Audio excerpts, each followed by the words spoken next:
5 আগস্টের অর্জন দেশের গণতন্ত্রের বিজয় বলে মন্তব্য করেছেন বিএনপির স্থায়ী কমিটির সদস্য গয়েশ্বর চন্দ্র রায়।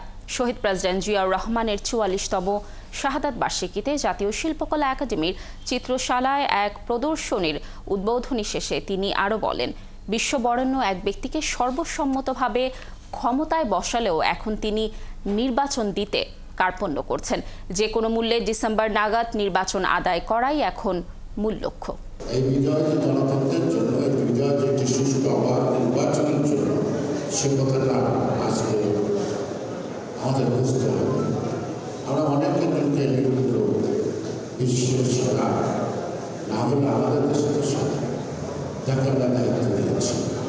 দায়িত্ব দেওয়ার পর জাপানের সাথে যে কথা বলছেন, আমার অনেকে সে বাংলাদেশ নাম আমি মানুষ চিনতে করেছি, সেটা এক নাম কথা বলতে আমার মধ্যে শেষ